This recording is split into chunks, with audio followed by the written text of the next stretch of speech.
The North Carolina sky was beginning to change color as Lucas rounded the corner on his old bike, the tires squeaking against the cracked asphalt. It was always at the same time, around 6 in the evening, as if something was pulling him there. The wooden bench in the square, worn by time, was already part of his routine. But what really caught his attention was the dog. A large animal with dirty fur and deep-set eyes that seemed to be burdened by a past that no one knew about. He was there again, sitting in the same place, quiet, almost motionless. Lucas stopped, leaned his bike against the lamppost, and, without saying a word, took a piece of bread wrapped in a napkin from his pocket. The dog didn't even move. Only when the smell hit his nose did he turn his head slowly, as if each movement was heavy. He accepted the food with a slow gesture, without wagging his tail, without joy. He just accepted, like someone who no longer has the strength to refuse the little that life offers. That day, Lucas didn't leave so quickly. He stayed there, sitting on the sidewalk, watching the dog eat in silence. "You're waiting for someone, aren't you?" he whispered, more to himself than to the dog. But what he got in return was a piercing look, a look that said, "Yes," but he didn't come back. Lucas didn't understand much about loneliness, but he felt it. His father worked outside the home, his mother was always tired, and his older brothers didn't want to talk anymore. That bench, that dog, they were like mirrors. Each reflected the emptiness of the other, but no one else seemed to notice it. The next day, the dog was there. Same bench, same silence. But there was something different. Blood. The left paw was dragging, and Lucas froze inside. He threw the bike on the ground and ran to him. The wound was ugly. Probably a shard of glass or a nail lost in the street. The boy, not knowing what to do, ripped the hem of his own shirt and improvised a bandage. Kneeling, hands shaking, he cleaned the blood as best he could. Some people watched from afar. Others just passed by. And there was even someone who said, "Boy, put that thing down.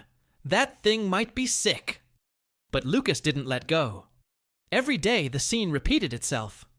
Food hidden in the backpack, a bottle of water, an old cloth, and the same firm steps towards the square. The puppy began to wait for him. Sometimes he would already be waiting for him lying on the bench. Other times he would appear as soon as the bike turned the corner. But he never wagged his tail. He never jumped. He just looked. A look that said more than any bark. And that's when Lucas realized that dog wasn't a stray. Not the usual kind. He didn't beg for food. He didn't get into trash cans. He didn't follow people. He just waited. Always in the same place. Always at the same time. Like someone who made an appointment with someone but was forever late. Lucas then began to observe more. The dog's reactions, the paths he took, the stops in front of certain gates. He began to talk to the older residents, to ask them questions in disguise. And the more he asked, the more he felt that something big was hidden behind those tired eyes, because deep down, he knew. That dog had an owner, and it had a story. What Lucas didn't know yet is that he was closer to this story than he could ever imagine. Stay with me, because what comes next will change everything. The rain from the previous night was still running down the gutters of the little shop on the corner when Lucas crossed the street with his shoes soaked and his heart heavy. In his hands, he held a small plastic container with wet food and a dry cloth. He left his bike at home. The chain had broken, and the boy preferred to walk, even with his scraped knees and the tiredness from school still weighing on his back. When he got to the square, the puppy was already there. Huddled in the corner of the bench, his injured paw raised with difficulty, his eyes half closed. He didn't get up. He didn't react. He just let the boy get closer. Lucas knelt down without saying anything. He placed the pot on the floor, spread the cloth to dry the animal, and tried to smile. But he couldn't. The smell of dried blood, mixed with the dirt and pain of that dog, seemed to be crying out for help. More than just physical, it was a cry of abandonment. The kind of pain that makes no noise, but fills the entire space. "You have to improve, he whispered, and she slowly ran her hand over his neck, as if to say, "I'm here." That day, Lucas didn't go straight home. He sat next to the dog until the sky got completely dark. He felt hungry, cold, scared, but he stayed. And when his mother arrived, irritated, pulling him by the arm with a scolding look in her eyes, he just said, "He has no one." And he heard back, "And you'll end up the same if you keep going like this." Those words hurt more than the slap that came after. In the following days, Lucas followed the same routine. He would come home from school, change his clothes, and go straight to the square, sometimes with an empty stomach, sometimes with tears hidden on his face. No one seemed to understand what kept him tied to that old bench, to that mute and dirty dog. Some even laughed behind his back. They said he was strange, that he talked to animals as if they were people. "That dog there will only bring disease," they said. But Lucas kept going, even though everything around him was telling him to stop. The dog began to recognize his footsteps.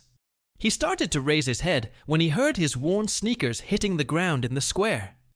He began to accept his touch. He even lay down with his head resting on his sneakers. But he never wagged his tail. He never smiled. He never played.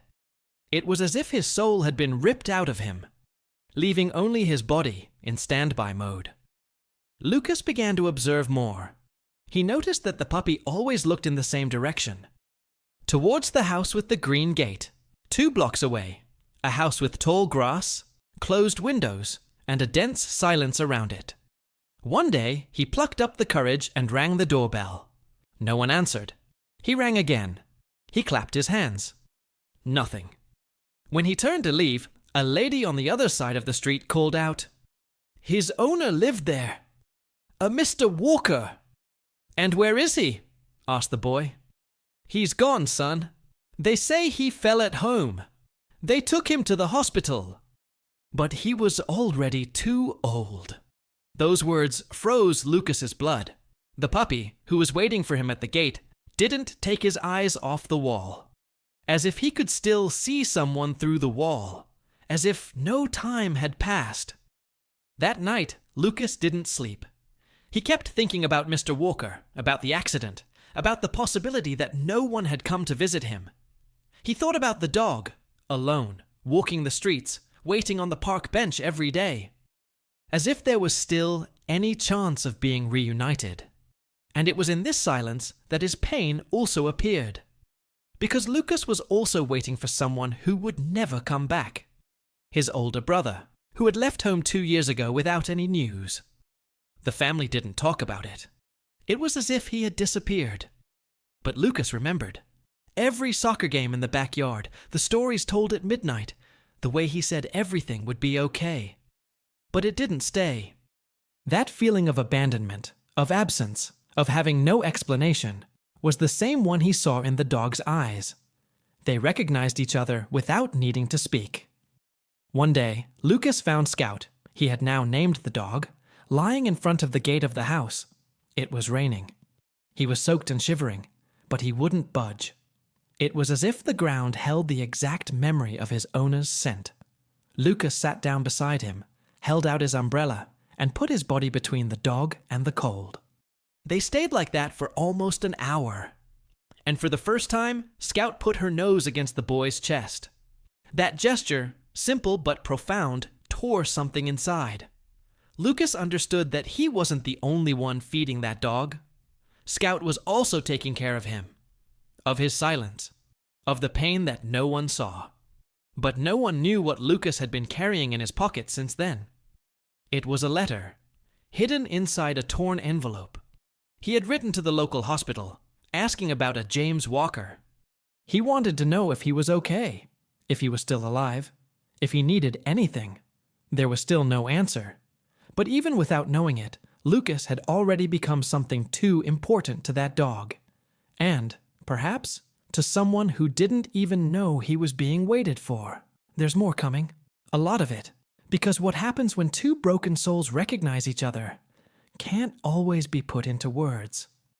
The sky was already tinged with gold when Lucas finally reached the square on that sultry afternoon.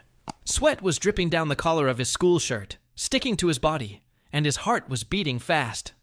He had lost track of time, something that hadn't happened in days. He ran with his backpack still on his back without stopping at home, his thoughts focused on one thing: Scout. But the bench was empty. The world suddenly became quieter. Lucas turned his body slowly, his eyes scanning every corner of the square, as if the dog could be hiding somewhere, behind a tree, under a bench, in the middle of the grass. Nothing.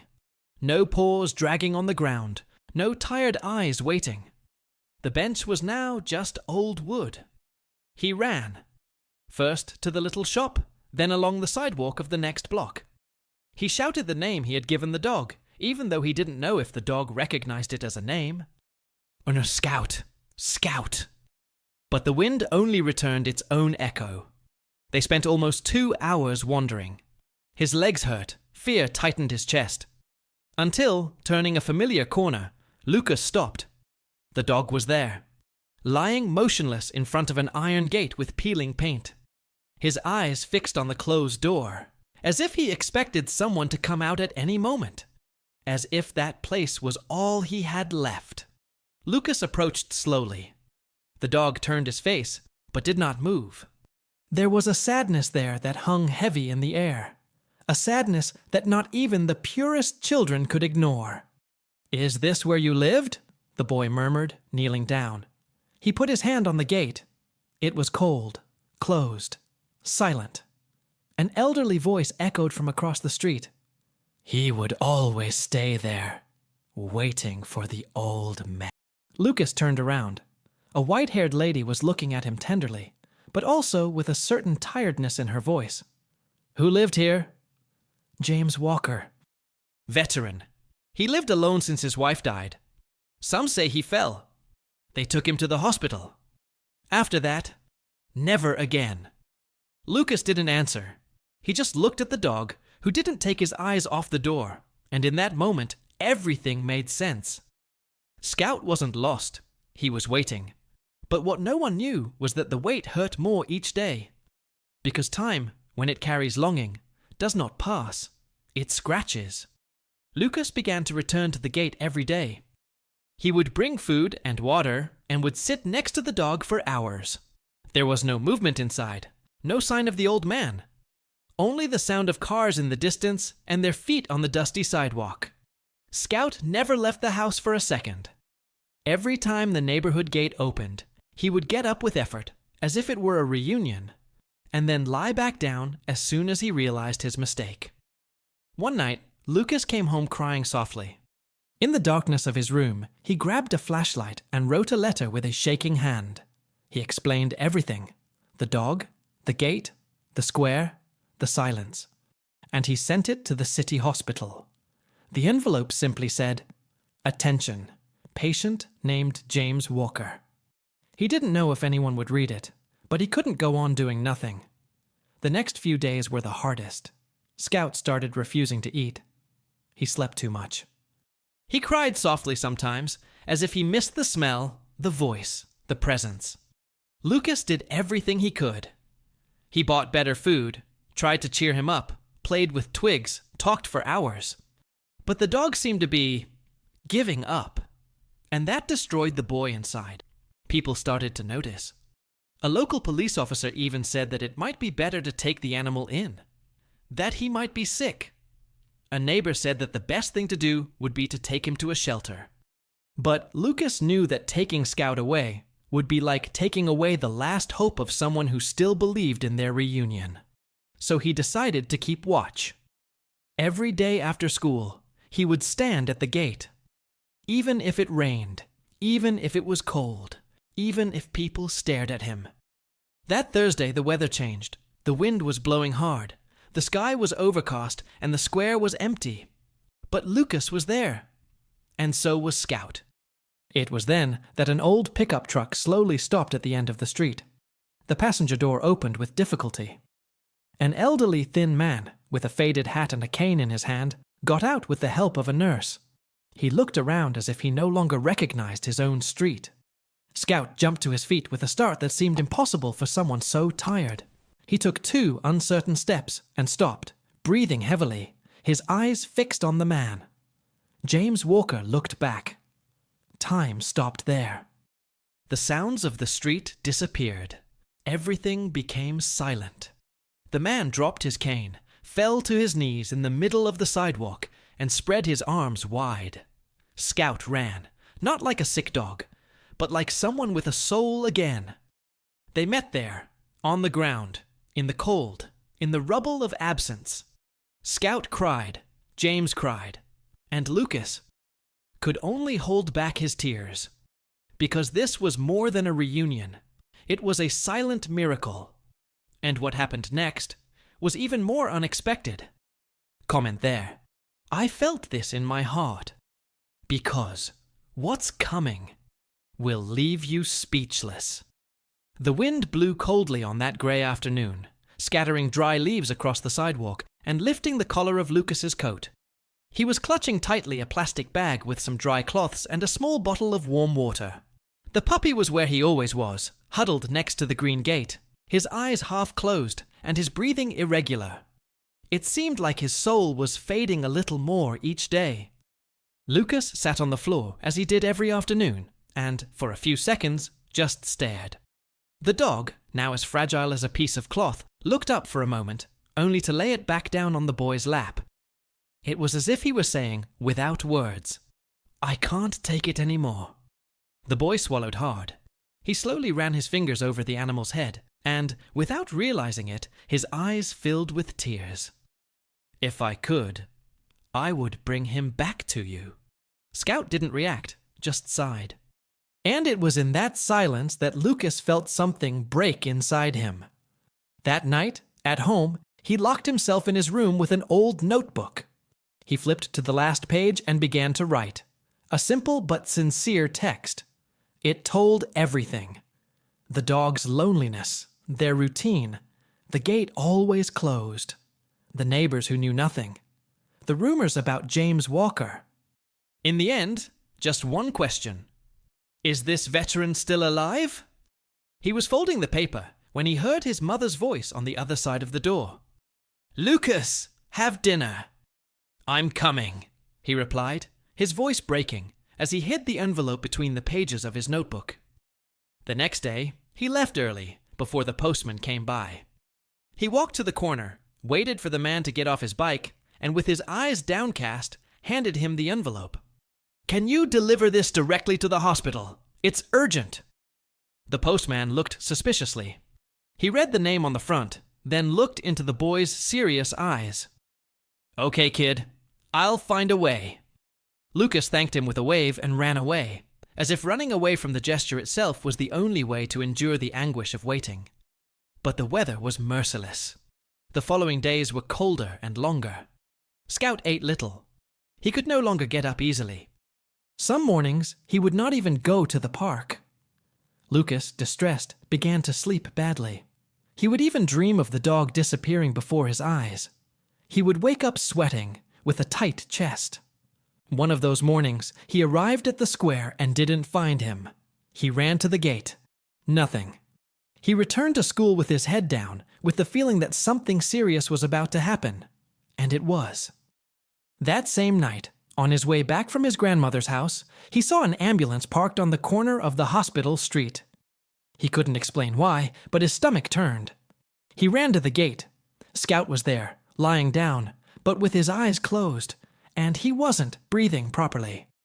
Lucas shouted. He called. He shook the dog's body lightly. Nothing. Then, on impulse, he ran to the bar on the corner. Someone help me, please. The dog is sick. Some looked. Others ignored. Until an older man stood up. Where is he, kid? At the gate. Of the old man. Come on. The man followed Lucas. When they arrived, Scout was still breathing, but with difficulty. The man crouched down. That dog. He's waiting for his owner. I remember. Lucas nodded, unable to hold back his tears. He won't resist if this man doesn't come back. The man took his cell phone out of his pocket and made a call. Brief, quick. "There's a dog waiting for Mr. Walker. You need to let him know." 2 hours later, Lucas was still there, sitting next to the dog, when he heard the sound of shuffling footsteps approaching. When he looked up, he saw a nurse pushing a wheelchair. And in it, a thin man with his eyes downcast, arms covered by a simple blanket and a blank expression. But when Scout smelled it, he tried to get up. He couldn't. Then he cried. He cried loudly, a sound he had never made before. A cry full of longing, pain, and waiting. Lucas held him as best he could. James Walker looked up slowly. He saw them, and his expression changed. His breathing was short. His chest was sinking. "Scout!" The old man's hands were shaking. He struggled to get out of the chair, but his right leg wouldn't respond. He needed help, but he insisted. He wanted to play. He had to play. He knelt down with difficulty and touched the dog's head. Lucas stepped back, still holding back tears. He waited. Every day. The veteran closed his eyes and cried. "I thought he would forget me." He never forgot. On the wet sidewalk, the two silences met. The boy who was never heard. The dog who never gave up. The man who believed he had been forgotten. But what no one there imagined was that that simple scene was about to become headline news in the local newspapers. Right there. This connection really got me, because sometimes the reunion is just the beginning. The thunder was still echoing in the distance when Lucas stopped in the middle of the sidewalk, his sneakers soaked and covered in mud. His breathing was coming in spasms. His eyes were burning from the mixture of sweat and rain, and his heart seemed to have lost its rhythm. He was shaking, not just from the cold, but from fear. The park bench was empty, and the world seemed to have stopped along with him. The gate to the house was also ajar. But nothing. Scout had disappeared. And with him, the last thread of meaning that held that painful routine together seemed to have disappeared. Lucas ran, staggering, to the hospital. The receptionist looked at him with a mixture of contempt and impatience. "Is Mr. James Walker still here?" she typed, grimaced dryly, and replied, "Sorry, we can't pass on that kind of information." Lucas insisted, "But he has a dog, who is dying without him." The woman just sighed, turned her back and said, as if it were a favor, "Try tomorrow. If he is there, you will know." The boy left, swallowing his anger. He had done everything right. He had taken care of the dog, asked about the two of them, written a letter. But it seemed that no one saw it, that no one cared. He returned to the square, hands in his pockets, his shoulders too heavy for his age. The place was wet, the trees were dripping, and the wind blew with a coldness that hurt the skin. That's when the lady with the flowery scarf approached. She was carrying an open umbrella and a shopping bag. She stopped next to him and said, as if telling a secret, "The old man came back early today. I saw him walking down the street, slowly." Lucas didn't wait to hear anything else. He ran off, stumbling over puddles, dodging bicycles. When he turned the corner of the square, his feet froze. There, in the middle of the wet sidewalk, was James Walker. He walked slowly. Each step was a challenge. His cane sank into the holes in the asphalt. His body was hunched over, his eyes downcast, and in front of him, standing like a living statue, was Scout. The dog didn't look the same. His body was still thin, but his posture was different. There was something in his gaze. An old, deep recognition, as if time had stopped just to capture that moment.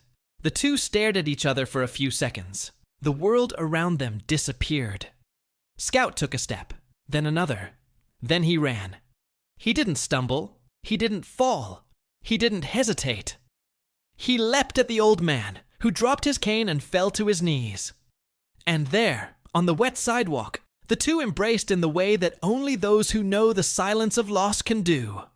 Scout barked, cried, licked the man's face with an almost desperate urgency, as if each second apart had been an eternity. James, with tears in his eyes, buried his face in the dog's neck, squeezing it as if he still needed to be sure it was real. Lucas, standing a few meters away, watched. His hands were shaking. He couldn't take a step. His mouth was half open, his breath held, and a single sentence was hammering in his head. It was worth it. Every second. But no one there looked at him. No one knew about his weight, the wet cloths, the nights he had spent awake. None of the people who had started to gather around him knew who had kept that bond alive, who had prevented that reunion from becoming just another silent goodbye. It was only when James stood up, with the help of a young nurse, that he noticed the boy standing there, his eyes welling up with tears. "You," the old man muttered, pointing. Lucas hesitated, but he walked. Slowly. James Walker reached out his wrinkled hand and placed it on the boy's shoulder. "Was it you? Who got him?" Lucas just nodded. James looked at Scout, then at the boy. "He wouldn't have survived without you." And at that moment, something changed. The square, which had always been a place of waiting and silence, was filled with an invisible heat. Someone started recording with their cell phone. An old man called his son to watch. A woman whispered, "This should be in the newspaper." Yes, and he left. 2 mornings later, a photo of James kneeling with Scout was on the cover of Carolina Voice, with the headline, "The Dog Who Waited, and the Boy Who Didn't Let Hope Die." The story spread like wildfire. Reporters knocked on the door. A neighbor who had never called before showed up to say hello. Even the mayor sent a letter, promising a public tribute. But what no one saw was what happened in James's simple kitchen 3 nights later. Scout lay on the rug, now fed, clean, and with her eyes shining again. Lucas sat at the table, in front of a cup of warm milk. James was in front of him, with a wooden box in his hands. "This was from my battalion. Medal of Honor, but I never liked to show it off. I never thought I had done enough to deserve it." Lucas looked, not understanding. "But now I know that someone did." He held out the box. Lucas hesitated. "But I only fed the dog." James smiled. "You fed his soul. And mine." Comment. The world needs more gestures like this. Because what happened next, no one could have imagined. The sound of applause still echoed in Lucas's ears as he stepped down from the makeshift stage with small steps and a strange feeling in his stomach. The applause, the smiles, the photos, it all seemed too noisy for a gesture that, to him, had been made in the deepest silence. He didn't know much about honors or ceremonies, but he knew that the dog needed someone. And deep down, so did he. The local commander was still shaking hands and praising loudly. There were journalists asking questions that Lucas couldn't answer. "How did you feel when you realized you were taking care of a hero's dog?" they asked. He just shrugged shyly and muttered, "It was just a friend who needed me." But what no one saw was what happened that same afternoon, after the ceremony, when everyone had already left. James Walker, with difficulty, walked to the small garage of his house. Lucas followed him, curious. Scout was right behind, limping slightly, but with a look more alive than ever. Inside, beneath a dust-covered tarp, was an old wooden box with a brass lock. James knelt down, slowly opened it, and pulled out a collection of objects that seemed frozen in time. Black and white photographs, carefully handwritten letters, a perfectly folded beret, and finally, a medal. But it wasn't the one he had shown on the night of the warm milk. "This one, I never used it, not because I was ashamed, but because I thought no one would understand what it cost to receive it." He handed the medal to Lucas, but the boy refused. "It's yours." James smiled, his eyes weary. "Now it's ours, because only now does it make sense." They stood there for a while, in silence, until Scout lay down beside them, as if acknowledging the place as sacred. It was a simple moment, but full of meaning. As if, for the first time, past and present had been reconciled. The next day, the school prepared a surprise for Lucas. The students had drawn posters with phrases like real-life hero and true friendship. Some classmates he barely spoke to started greeting him in the hallway, but he couldn't handle it. He felt strange in the spotlight. Not because he wasn't happy, but because everything seemed too big for something that, for him, had started with something so small. Looking into the eyes of a dog who was waiting. As he left school, James was waiting for him at the gate with Scout by his side. "Can I take you home?" Lucas nodded, and they walked slowly with the dog between them, as if that street were the corridor of a new time. But not everything was light. James still had the physical pains of an aging body. Climbing stairs, holding things steady, remembering things. It all took effort. Sometimes Lucas would help him write notes, take medicine, or adjust his pillow. And some nights, when the house was too quiet, they would just sit side by side on the porch, watching the sky. "When my wife died, I stopped talking to people," James said one night. Lucas just listened. "Scout was the only thing that kept me here the longest, but when I fell and was taken away, I thought he wouldn't hold." He took a deep breath. "And then you appeared." Those words echoed in Lucas's head for days. Not because they were a compliment, but because they carried a hidden truth. Sometimes we save someone without realizing it. With an attitude, a gesture, a silence. The following Sunday, James invited Lucas to visit a special place. The old training camp where he had served for years. The place was now abandoned, surrounded by weeds and rust. But as they entered, James stopped in front of a small wooden building and looked around in awe. "Here, I learned not to give up." He looked at Lucas. "And you taught me to remember that." They stood there, in the middle of nowhere, as if surrounded by invisible memories. Scout sniffed the ground as if she recognized every stone. On the way back, James made a request. "I want you to have Scout when I'm no longer here." Lucas swallowed hard. "Don't say that." "It's not about leaving. It's about trust. You are family." And it was true. Over time, James's house became Lucas's home as well. The boy's mother, who had been resistant before, began to visit. She brought him cake and asked how he was doing. Little by little, bonds began to form, firm, true, discreet. And one afternoon, while Scout slept in the sun, and James wrote in his old notebook, Lucas watched the two of them and thought, "Life changes when we stop waiting for someone to save the world and start saving a single life." Comment: This story changed me in some way, because there's still something you need to see. And it might be the most powerful thing of all. The autumn wind blew dry leaves across the sidewalk as Lucas carefully adjusted the blanket over James's legs.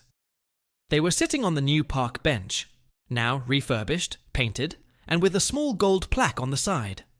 "The Faithful Waiting Bench," the sign read, silent and symbolic.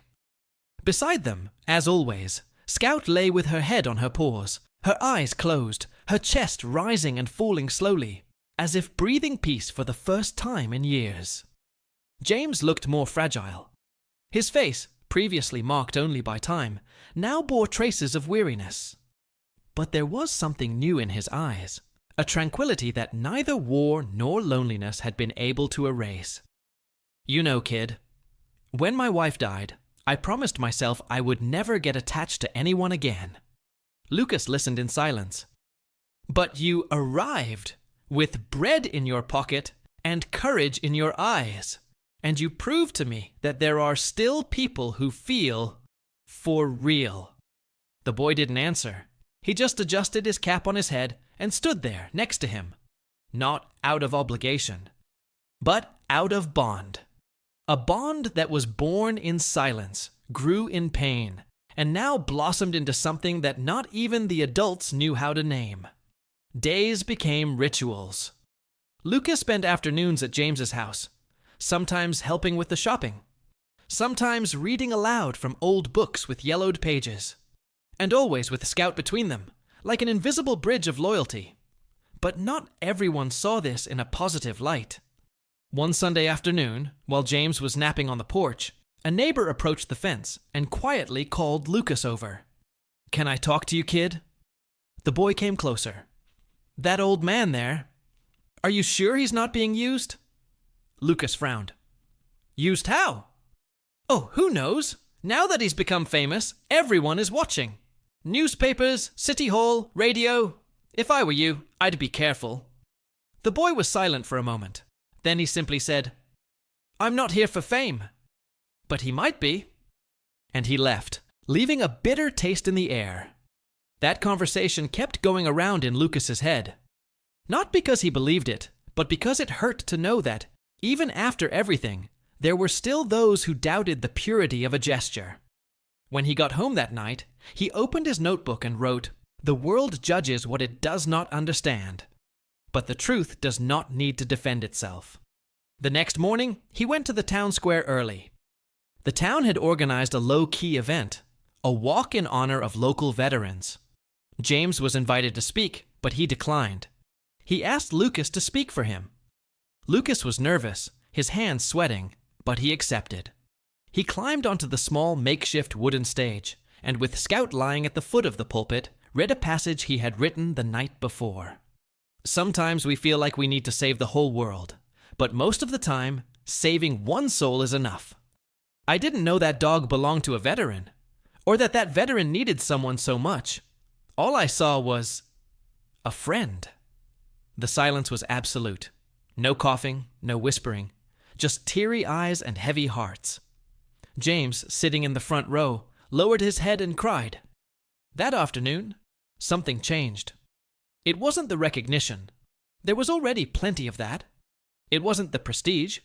It was something more intimate, more powerful, a sense of belonging. For the first time in a long time, James felt part of something bigger than his memories. And Lucas. He felt like he existed to make a difference. The following week, the city announced the creation of a small community project, a community center named after the veteran. The James Walker Community Space is a place for seniors, children, and rescued animals. Lucas has been named an honorary volunteer. But the most beautiful part was yet to come. On a quiet night, James called Lucas into his room. He handed him a small, dark wooden box. "I saved this for a special moment." The boy opened it. Inside was a pocket watch. Old, cracked on the side. "It was my father's, and then my grandfather's. I took it to war. He reminded me that time is the only thing we don't control. But how we spend that time, that's a choice." Lucas pressed the watch carefully. "Why are you giving me this?" James replied, his voice weak but firm. "Because you chose to use your time, to love, even when no one else saw the value in it." And in that moment, the boy understood the weight of the journey he had lived. He had not only fed a dog and accompanied a man, he had rescued a story, created a new one, and planted something invisible in the eyes of those who knew them. Hope. If you've made it this far, perhaps this story has touched you in some way. And honestly, I'm glad it did. Because at the end of the day, everyone has something they carry around in silence. And sometimes, all we need is a simple gesture that reminds us that it's still worth believing. If this video made you feel something different, leave a comment with the phrase, "I would have kept the dog too." That way, I will know that you walked with me until the end of this journey. Take advantage and subscribe to the channel, not only to support, but to continue finding stories that speak directly to the heart. Here, each video is made for that. And if this content made sense to you, leave a like. It's the kind of silent signal that shows it's worth continuing. There's a video here that complements everything we experienced in this story. Click and come with me. I think you'll be surprised.